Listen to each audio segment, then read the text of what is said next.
Hello, everyone. This is Dr. Clark here, and I am here with another special guest. But this is the first Dogs Board of 2023, and this is the third returning guest that we've had on the show.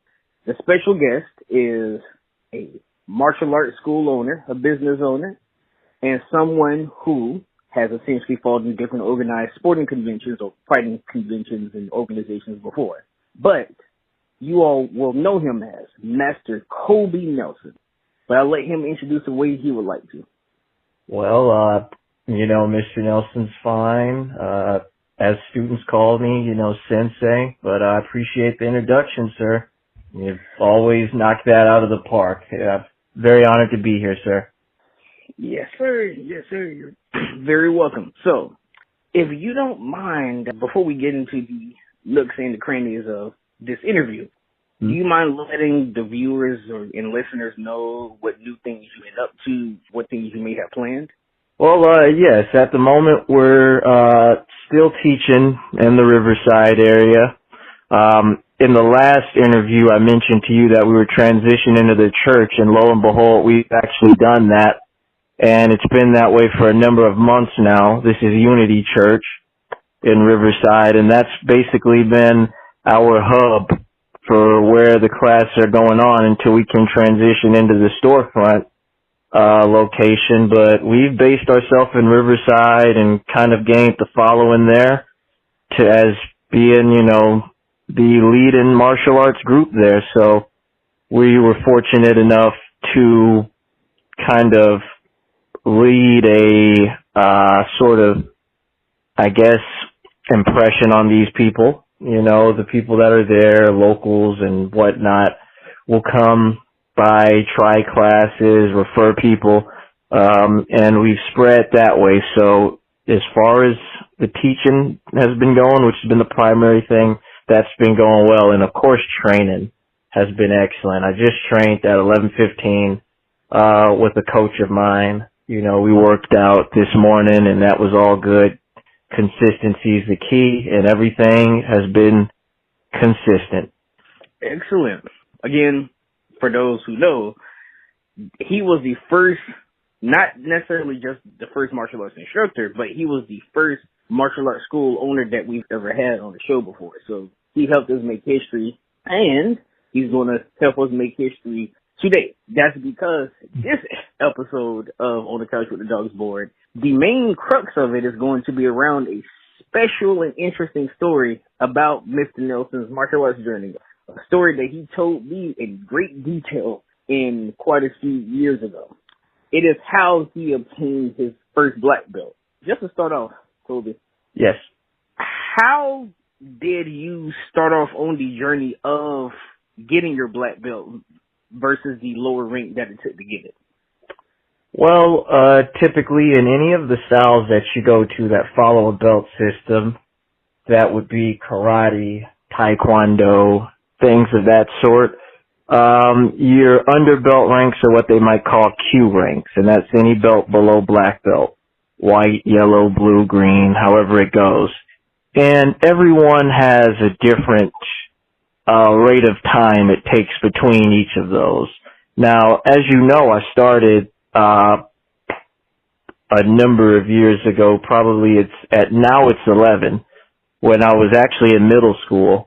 And at that point, the whole idea is that you keep training consistently, you'll make it. You'll make it to, your goal and beyond that, which is for most black belt, but the time rate is oftentimes different for people.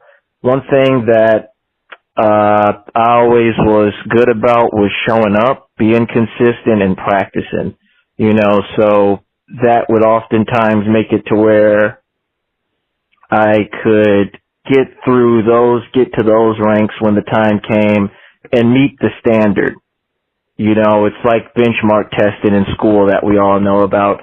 There's a standard, we've got to meet it at this date, and it would go on like that, so it wasn't so much of an issue just going up through the ranks. You're still having fun, you know, when you're a beginner and in those intermediate ranks, you're loving everything and training's fun. And that's, you know, really your focus is learning the material.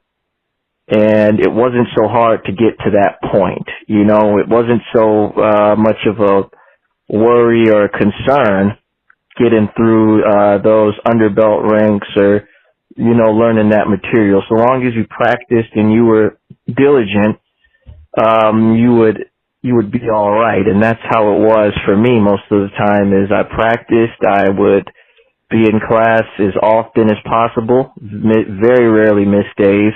And it made it to where, you know, it was from white through brown. It was just a lot of fun. You know, we had a blast training.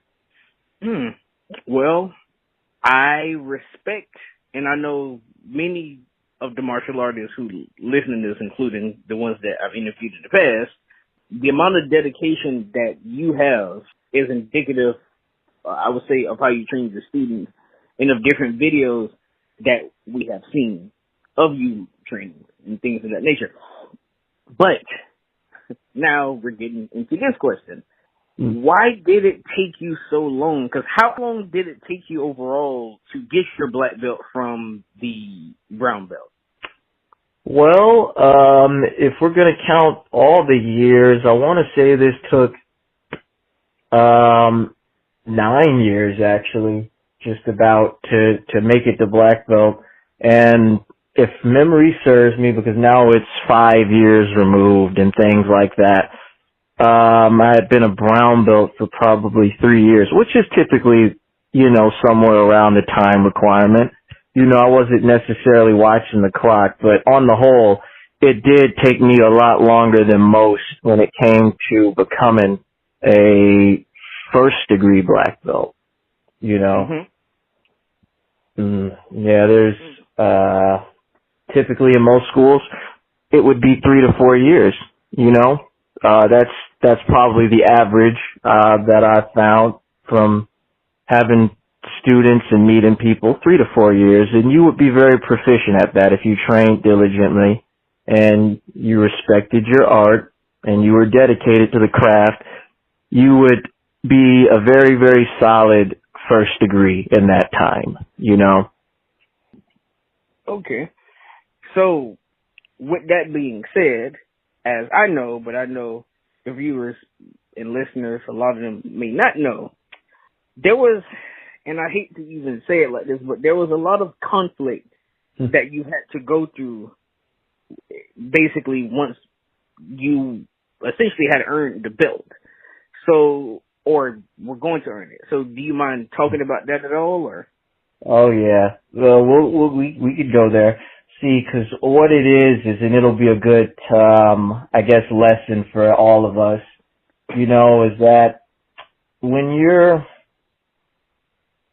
trying to do something and when you're moving forward with something, a lot of times you are not everybody stays the whole way. Not everybody is gonna make it to the end of your series. For your viewers who like to watch, you know, or read mangas or things like that, you know. These certain characters, we see them in the first seasons and then, well, they don't make it to the end, let's say, for whatever reason. And that's just how your life is sometimes. And to get the story going is, unfortunately, I was an assistant instructor with my first teacher, and everything was well there, you know, because, and this is going to be a revelation for a lot of people, but I actually was promoted to brown belt because my first instructor saw me teach a class, and that's the genesis of how I first got the confidence to start thinking about being an instructor full time. Is he just saw me teaching a kids class one day, and he was very much impressed. So by the end of it, he said that was a really good job that you did. Everybody looked happy, they looked engaged, you know, you had them smiling, and the technique was very solid. I said, well, thank you, sir. He said, from this moment on, you're a brown belt. And that was actually the promotion there.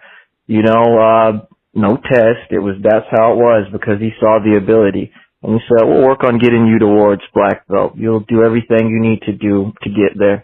I said, yes, sir. Thank you. I was very much excited there. But from that moment on, I was primarily his assistant instructor. And all of this part of it is probably known to most people who knew me at that time, because I was still in high school back then in those days.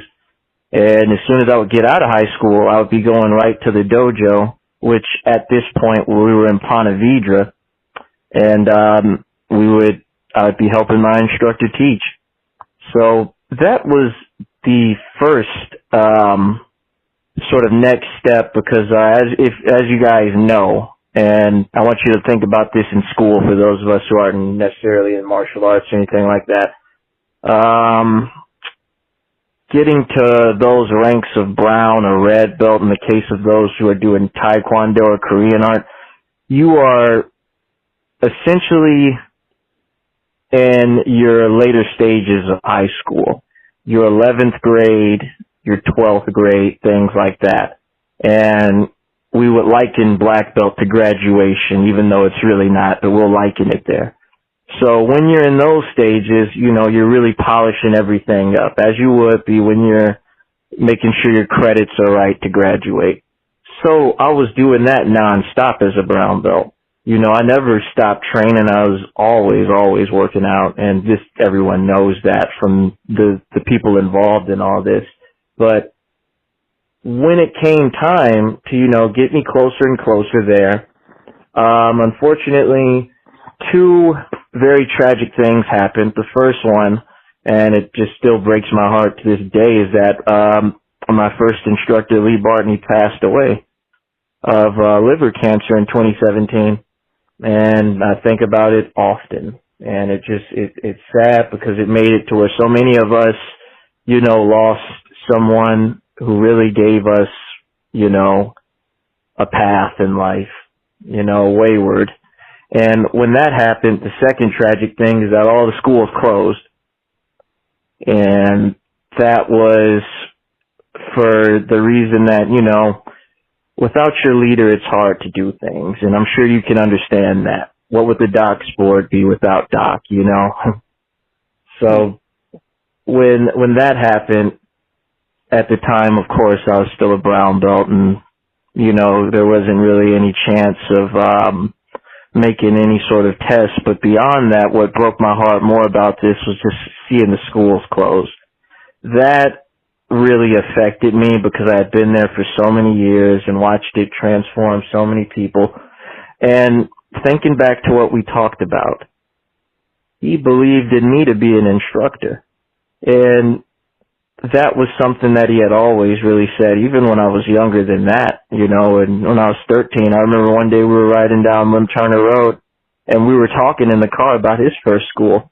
And he said that you could be one of the youngest dojo owners ever in Jacksonville, just like I was when he was first starting out in his early 20s. Said you don't have to be an old guy to do it. Just got to have the passion and the knowledge.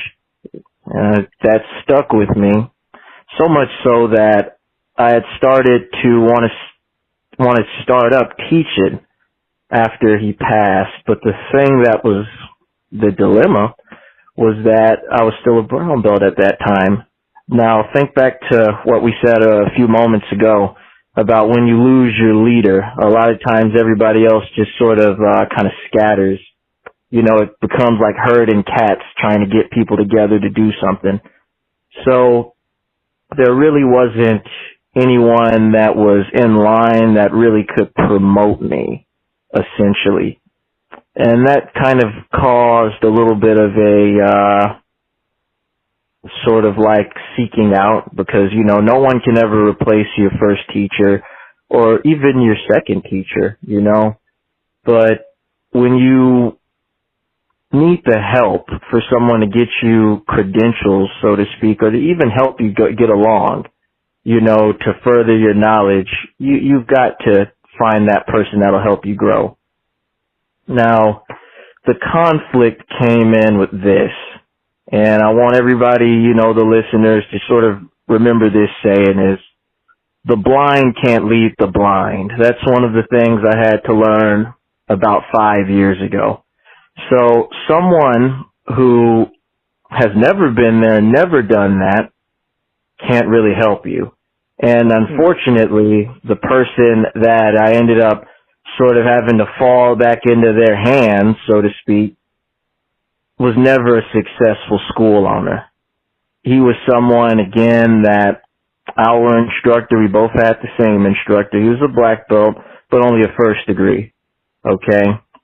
And long story short with him is that he had been put in place for the other school that was in the Arlington area. And, you know, I wasn't there for a while because I was in Ponte Vedra, but that school ended up closing. So he opened up another one, and the idea was that I was going to be there and be, I guess, his assistant instructor there, something along those lines was the goal. Well, here was the problem, and this is something that I'm sure a lot of people can relate to. You might be good at what you do in terms of the martial arts, but if you're not so good with the business, then everything's going to fall apart. So he never got any students for us to even teach at that school. I don't think it was open more than a year because he never did any marketing and he never learned any of the business skills to get people in there. And it basically, as fast as it was open, it had to get closed back up. So not only did I not further myself as an instructor because I never had the chance to get out on the floor and he really couldn't guide me on that, but there was never a chance to even, you know, evaluate me for any sort of rank. And the problem wasn't that I was not training. It was probably the opposite. I was there every day, working out, doing whatever was asked of me. And it got to the point where a lot of onlookers from other schools, because I would go to different dojos whenever they have a sparring night or what have you, and I'd work with their people, and they'd say, "You're still only a brown belt? What's that about?" And I'd say, "Well, you know, my instructor passed away, and I'm still trying to figure it out." But a lot of them were very confused by the situation. And what made this even more so confusing to me is the individual we're talking about here who had the school that just closed. He knew if not better than anyone, that the main reason that I wanted to be a black belt was so I could start teaching formally. Mm-hmm. And that is part of the thing. When somebody knows your goals, they can make the choice on whether or not they want to help you pursue them or hinder. And unfortunately, I believe that he made the choice to hinder because it either would have exposed inadequacies on his part, and a lot of people know this, is that when you've got someone who sees what you're doing well, they may get upset because it exposes what they're not doing. And Kobe, do you mind? I don't mean to interrupt you, but please do.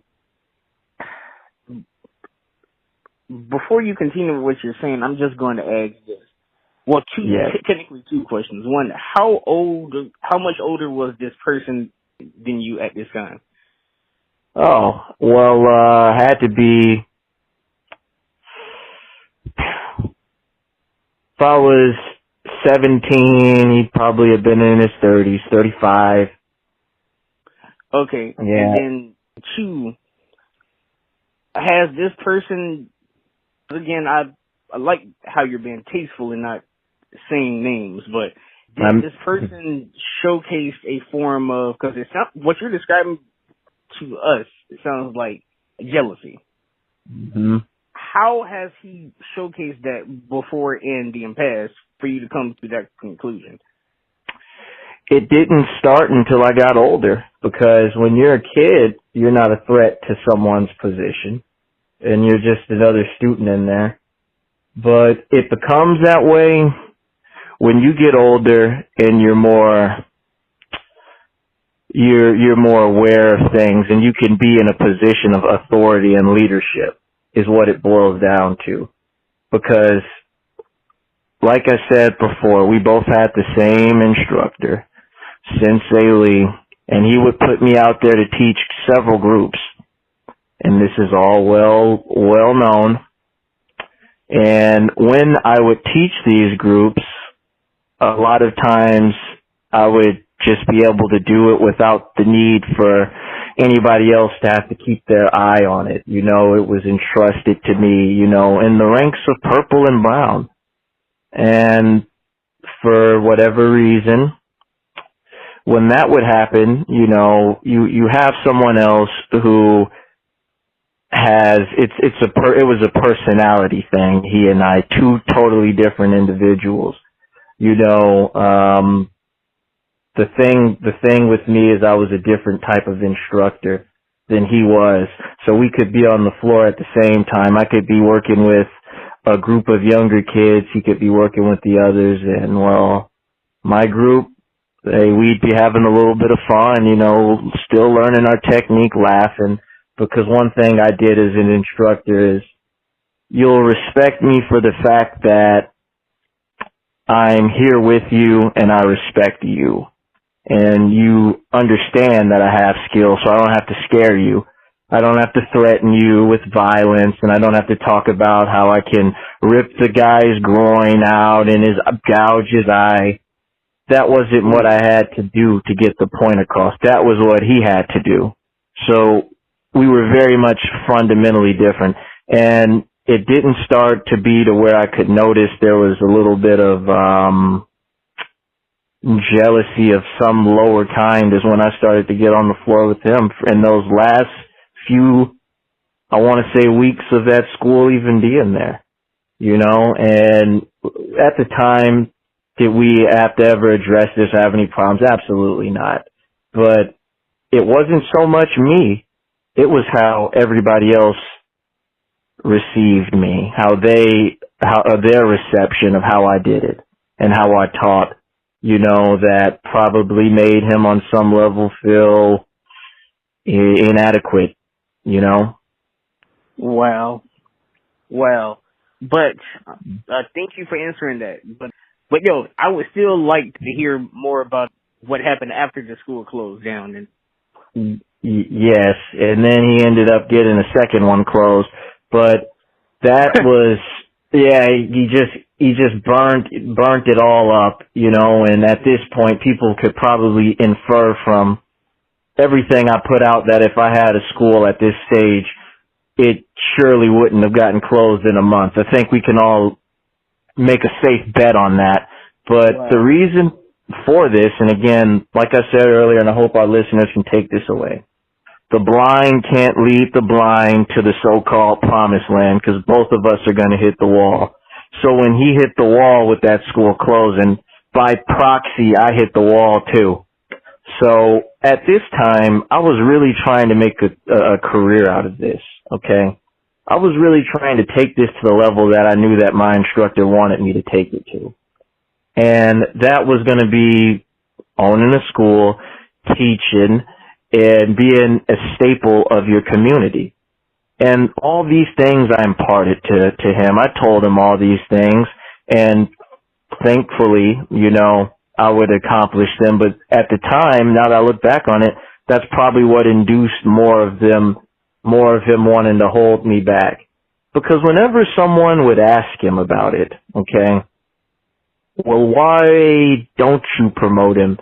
Why, what's the real reason? Why don't you get involved? And he would tell people different things. If it were, did he tell certain gym owners, it's because he doesn't work out enough? Well, that's a dubious statement. I mean, how could I have not worked out enough when I'm one of your instructors who's there? I'm there when you're there. So that was dubious. Then, you know, other times he would tell them that of all things, you know, that I didn't know weapons, which is probably one of the biggest lies ever told in this world. You know, it just warped my mind that he'd say that. He told him he told you I didn't know weapons. I said, what in the world? That's absolutely false. And I'm glad we can get that on public record, because anybody who knows me knows that that's not true. I mean, we could go to the videotapes and prove that's not true, so it just became sort of a bit goofy for everybody around me to see this. It's like, he's just holding you back, man, which he was. So I'll take this to the next part of the story here, to where it really kind of changed and where the black belt sort of came along. Okay. Now, a name that we should know is that our Grand Master in this system, and the Alyssa Joe system, that's our system that we practice, is Roy Williams. And I had gotten acquainted with him incidentally after my instructor's service. We had gotten acquainted, and I was respectful to him very much, because it was just an honor to meet him. He's our Grand Master, and I really hadn't met him before. I knew of him, but I hadn't met him. And he's the one who really made a lot of innovation for in the karate world. The chucks that you see us do, the nunchucks, the pro chucks, he invented those. He was the first to tape his weapons so that they can be seen with the different types of tapes that so many competitors and people in movies now use. They tape up their bows, the staffs, and they make the good shine After Effects. He was the first to do that. He had a lot of different innovations. He had a PhD in physics. That's what allowed him to be able to make the chucks in such a way where the balance point was just right for the moves that he did. So he very much had a brilliant mind, and he's trained my instructor.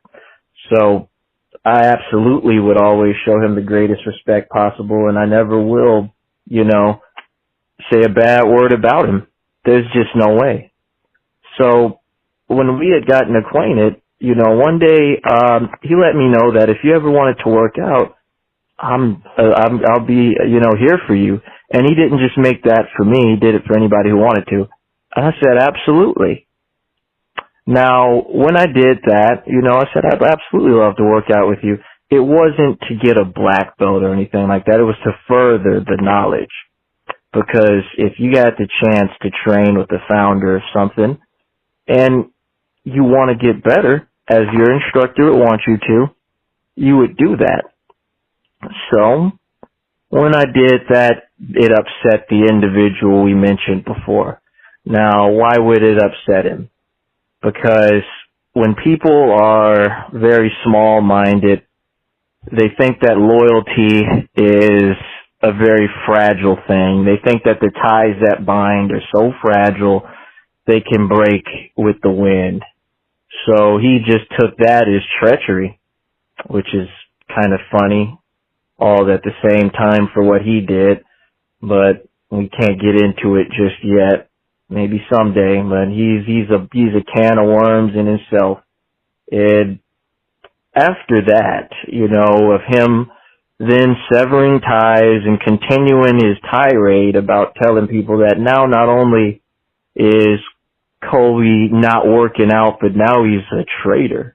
I said, a traitor to who? To what? There was never a federation. He didn't lead anybody, so how can you be a traitor to that?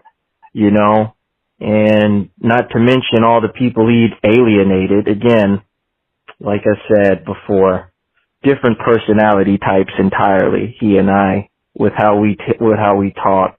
He was the type that would go out and make fun of students outside, instead of bettering an individual to make them better, especially someone who's paying you.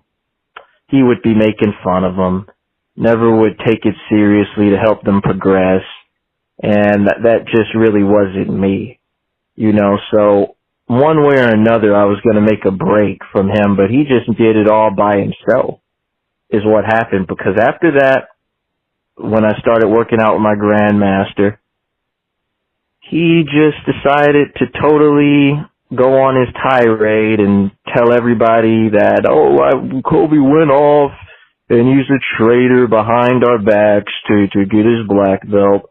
But the simple truth of it is that I wouldn't even be promoted to black belt through my grandmaster for another year after that. So what we did was trained, as always. And he would always say, you need to just be working out. Don't even acknowledge that, just train. And there's one thing that needs to be said about that is when you're focused on your work and you're focused on your business, you have to think about what the people that have the time to say this negative bile malarkey about you are doing. They're not focusing on their business. They're not focusing on improvement. And he never did, which is why, like I said, he couldn't lead me anywhere because he was just as blind as I was. The only difference is I was trying to start seeing the light and getting some guidance. He never did. Wow. So, Kobe, from before you continue concerning the black belt specifically after the 1 year of training, I hate to bring this up, and I know you may disagree with this, but it just seems to be that even if it's faint, that there is a racial undertone as a part of this. Because, you know, as I've known you since high school, to be young and black, to achieve what you have in the martial arts world, I'm not going to say that has been unseen, but here in where we stay in Florida, and the people that I know that you know, that kind of isn't seen too often.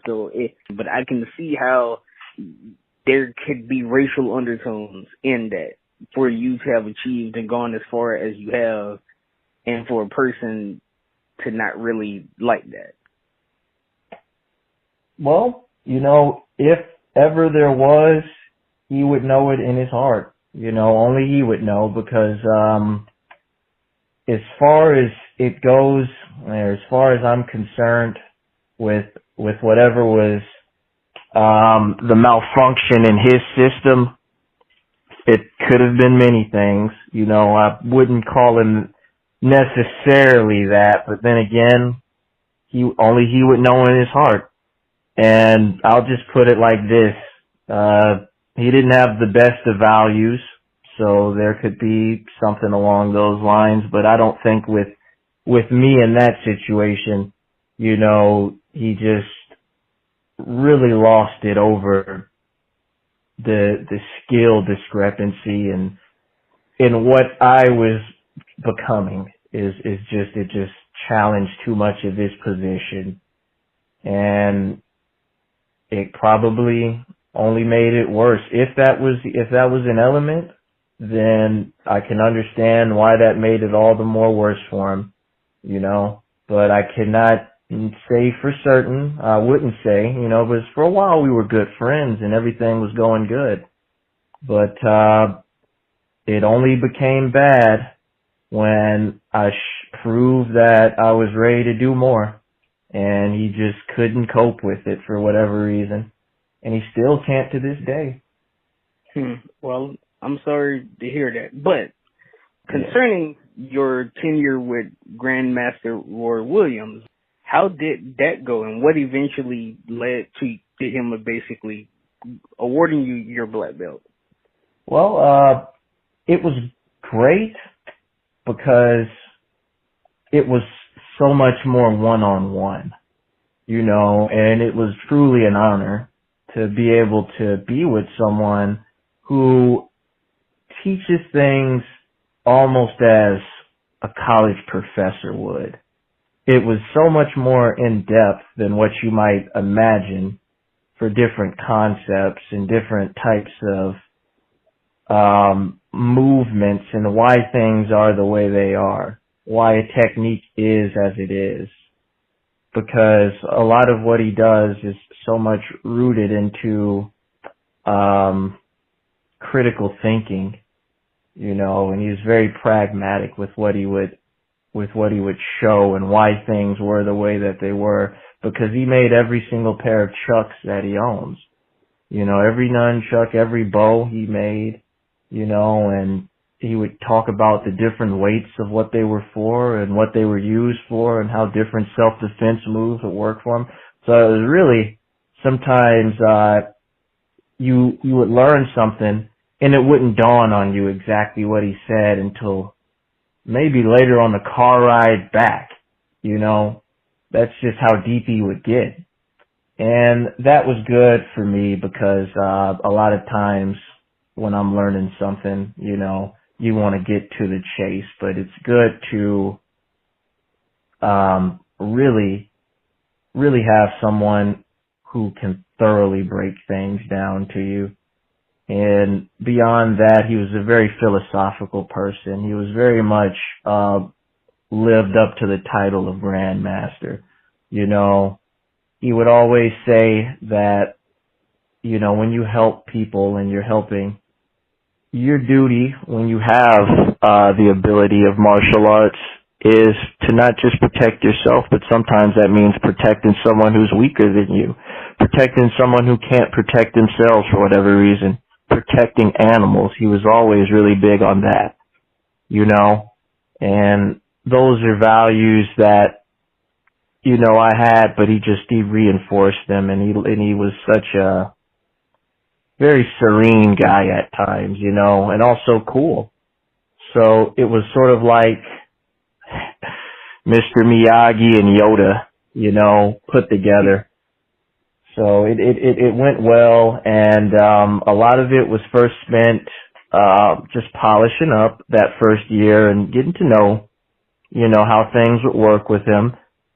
And he hadn't really ever met me, so, you know, you got to learn who this kid is, you know, and whatnot. And we had fun. We did some seminars together out of state in Alabama and things like that. Went on some trips, and I think that it was really one of the greatest things ever to be able to have worked with him and met him, you know. Wow. Tell me, what was it like once you got your black belt? Was it a ceremony?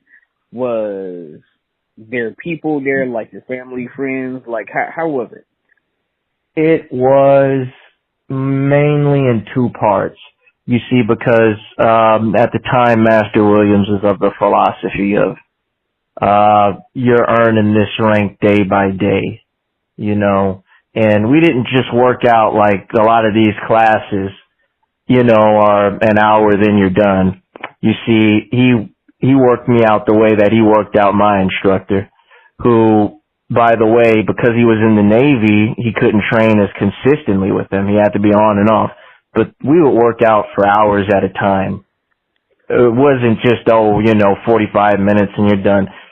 We worked out for hours at a time, you know, and that would be maybe 3 times a week, depending on what the schedule is like. But you can be certain we made the most out of every day. And that was just smoothing everything out, getting everything right. And by that point, I didn't know when he would do it, but I always hoped he would, you know. And the test happens for in that case, since it was just us, it happened in multiple parts, you know. There was the training, then, you know, there was the goal setting, because he wanted to know what the goals were, and I just told him, sir, I'd like to have a dojo where I can teach this stuff, pass it on, and let it be what it was, you know, for me, for other people. And by the end of that, I want to say maybe a week later is when the actual promotion happened. But it wasn't, because these were not normal circumstances, so the testing of sorts went a while. That's why it wasn't after I contacted him immediately he promoted me like a dunderhead would think, oh, he just went and got his black belt. No. First there was months of training, then weeks of essentially testing is how it went. Okay, so once you actually got the belt, yeah. the day of, so could you explain to us, like, how was the day of once you got that belt? Like, what was that day like? It was a great day because we first talked, and I had never gotten. You get your belt certificates and things like that, and we spoke for a very long time about being worthy of your rank, and he was very big on that. Is that I didn't give you this. You earned this of your own volition because you reached out and you were willing to work as hard as you were. And that's the thing, is that belts are never given. They're earned. And because he's so much more old school with everything, it was infinitely harder than probably what it would have been any other way, you know. But the day of, we first spoke about how it's up to you to now honor this rank and dignify it. By staying worthy of it is to be training often, still studying and still learning, and not just being a student now, but being a teacher. So it was now not just something I wanted to do, being an instructor, but something he imparted to me that I needed to be doing, you know, and helping people out. And that day was a very good day because we got a lot of understanding of each other, and I learned more about him that day with us just speaking. And between us, we had the ceremony. And then it was more formal. We had to wait a little while because we went up to Alexander City, Alabama, to help out with another black belt test, actually, and teach a seminar there. And then we also had some additional honors for me that day, but that was mostly for the other students. But it was a private thing, but the test happened, and I think it was more memorable, he and I, you know, talking that day. And then when we went up to Alexander City is when more of the, what people would say typical stuff happened, you know. But the first day was a very more so intimate day, for lack of a better word. Excellent. So how did your family and friends react once they find out that you finally achieved your rank of black belt? Well, I'll tell you, majority of them, like Markel, O'Shea, all these guys said, it's about time, man.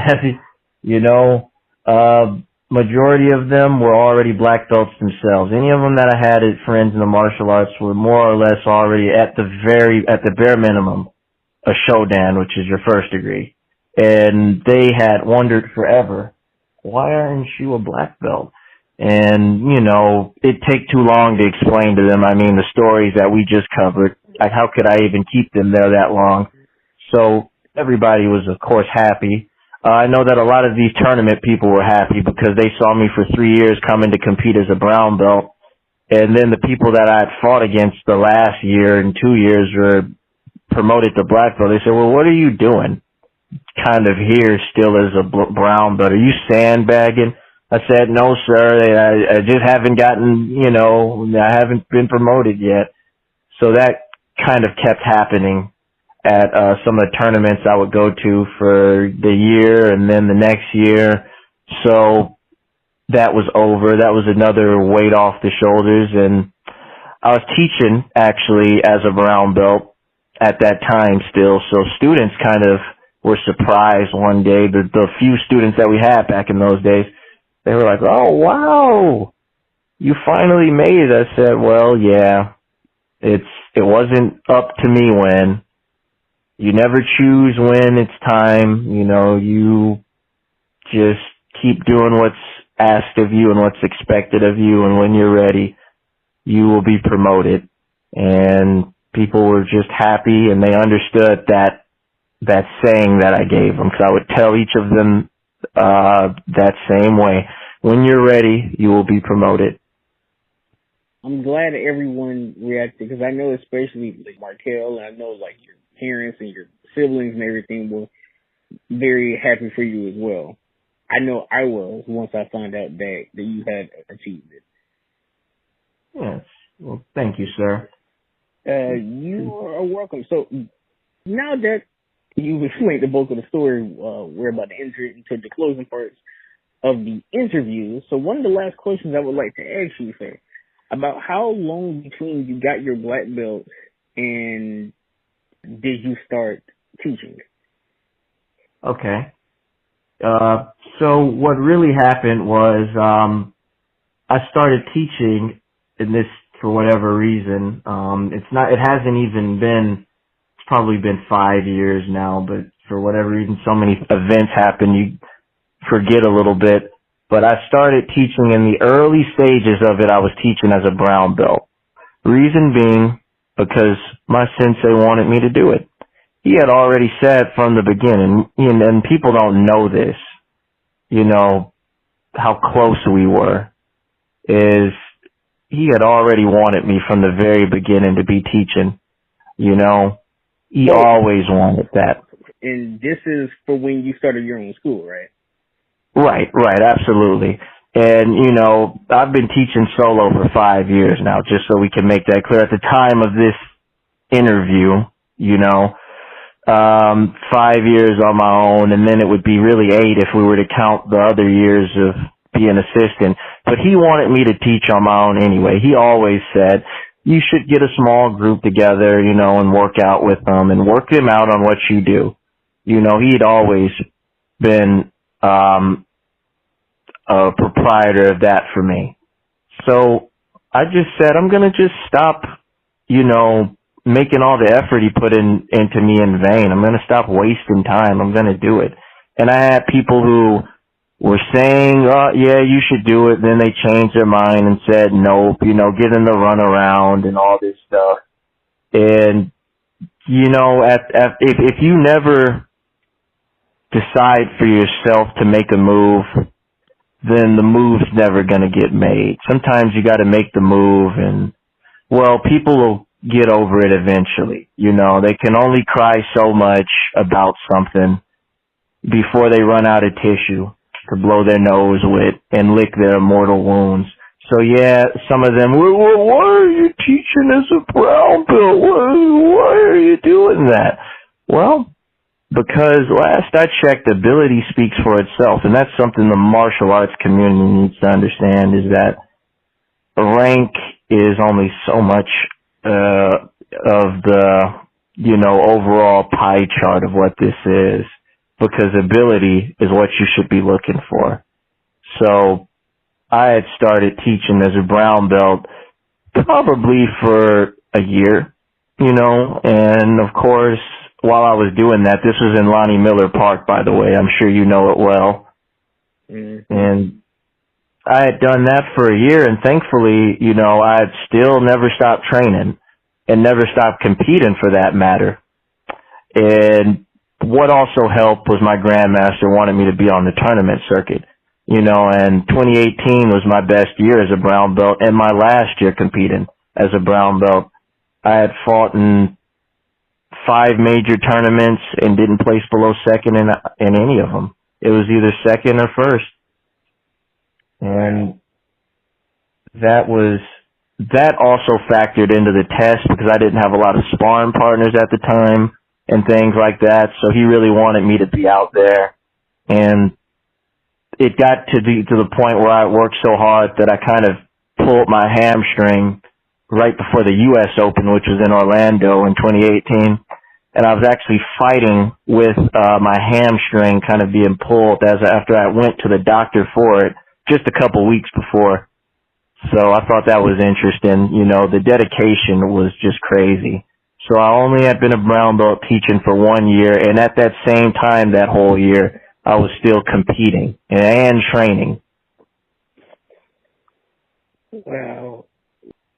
So, Kobe, I would say my final question concerning this would be, in all honesty, if you knew you had to do this, or if you could go back in time, would you do anything different or do it the exact same? That's actually a question that I ponder often. As far as everything that I've had with my sensei, and the other, people that were surrounded the dojo. I love them too much to change anything for that, and I still love them, even if they don't remember quite well. Nope, I still love all you guys. So there's nothing I would do to necessarily change that aspect of it. But what I would do, and what I employ anybody to do, listening to this, is I would have started to learn more about the business side sooner. I would have went to people who could educate me, because if I had the knowledge that I have now about all of it, I'd have at least tried to save one of these schools that closed somehow, some way. Because to me, the saddest thing is that the schools are gone. And that just leaves voids, for people who needed that type of thing, people who needed the dojo and things of that sort. I would really try to learn more as much as I could, on the business side, because the same individual refused to do it. He thought it was selling out to learn anything about or speak to consultants, things like that. He thought it made you a McDojo hogwash is what that is. It's compensating, and it's trying to give you some sort of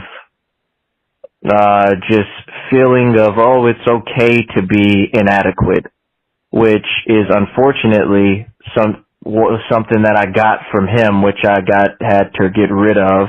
That mindset, I had to erase it, because it's not okay to be inadequate, and really the only change would be is not to assimilate as much of what I assimilated from the time I was over there with him at that school, because learning how to run it, or rather learning what not to do, is really what we got out of it. And maybe for that point, it was important. Sometimes it's more important to learn what not to do rather than learn what to do. Learn how to avoid the pitfall rather than learning about jumping over it. Just avoid it altogether. And that's how I look at the hindsight of him, is I learned a lot of what not to do when dealing with him, especially on the business side and on the treating people side. I learned a lot of what not to do. So it would be kind of hard to want to change that, That's very well and honestly put, because many people, if you would ask them that question, they would for most likely say that they wouldn't change anything. So I'm glad that you were 100% honest about that. 100% honest. I would say this, or ask you this, since we're off of, because this is the last question period, not just about your story. Yes. Where do you see your dojo in the next 5 years? It should be the premier dojo in the Riverside area, and hopefully in Duval. That's the goal, is that anytime anyone is looking for somewhere to go, that they want their kid or themselves to get more confidence, more ability, and to have something that they themselves know that they need, whatever their goal is in the martial arts. I want them to look to our school and know that this is the only place I need to be to achieve that goal. And the more people that do that and that are aware of it will make it to be where it's the best. It's not necessarily the best because of one particular teacher. You become well received and you get voted in by the people that are there, the community. And what I want is for the community in 5 years to fully embrace us and to fully have us in it, to where we can be looked at as a staple in the community, to where I walk in, and I'll tell you something really funny. I actually had a dream about it not too long ago. In fact, it was the other night. A dream. 50 students easy in this dojo. 50 students easy. And that was just such an amazing thing. So I said, it's possible for that to be a reality. But the idea is just to be a people person, not necessarily be a karate person, but be there for the people that are seeking you out. And in 5 years, I want people to know that they can come to me and they will be treated as an individual, and they'll be getting whatever their unique goal is.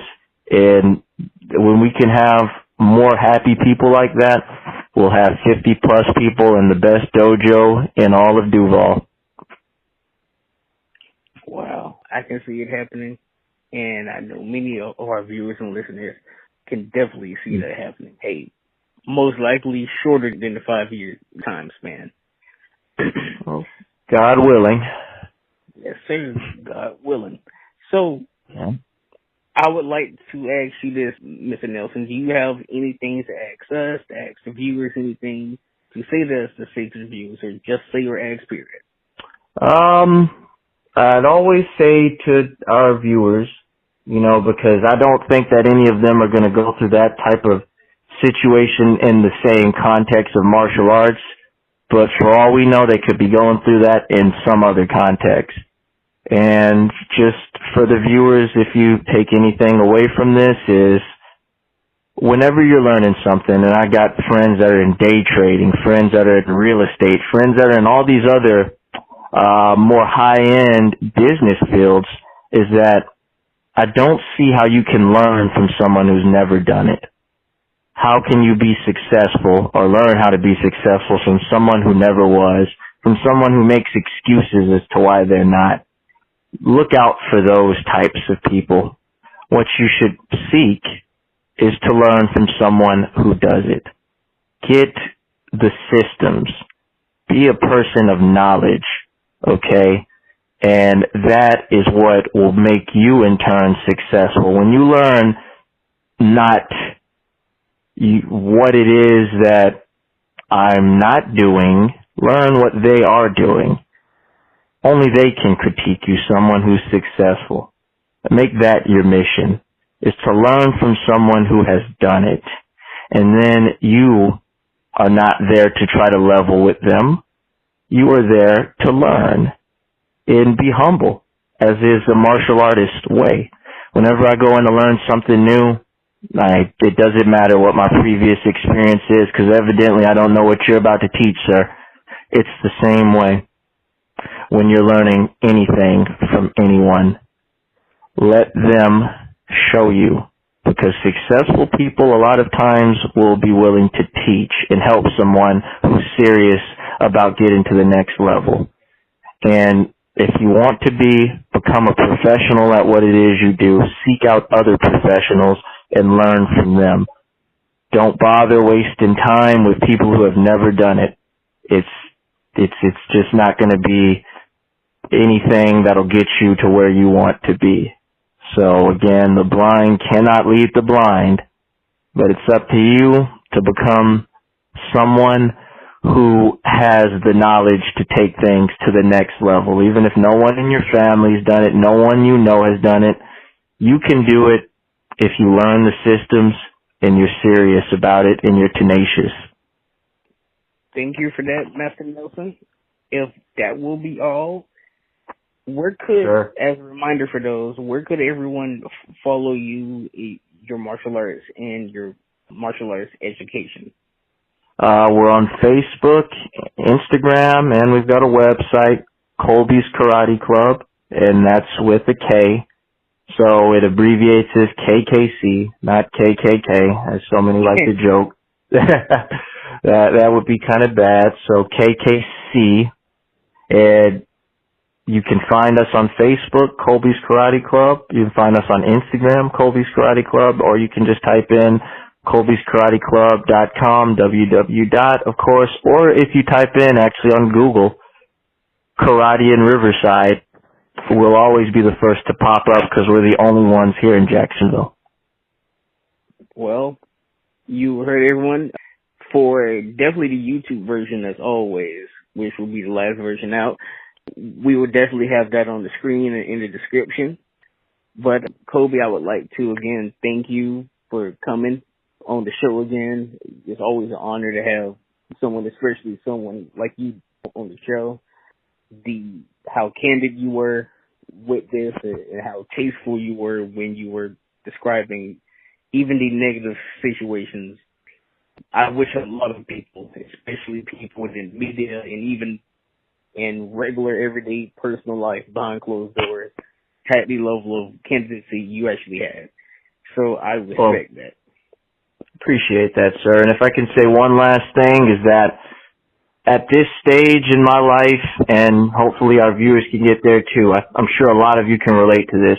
Once you achieve what you're looking for, you really shouldn't begrudge those people in the past that were holding you back or nipping at your heels, because you got what you want now. They're in your rearview mirror. They don't even matter, and it's not worth the bandwidth to begrudge them. Again, very well said, very well said. But if that will be all, again, thank you, Master Nelson. I know people are going to definitely enjoy this interview. But everyone, if you would like to support both of what we do, please follow us on the social media handles. You know, the biggest way to support is not with your money, but is with your time. You like, sharing, commenting, and subscribing in various ways. As always, this interview will be on all streaming and download platforms first.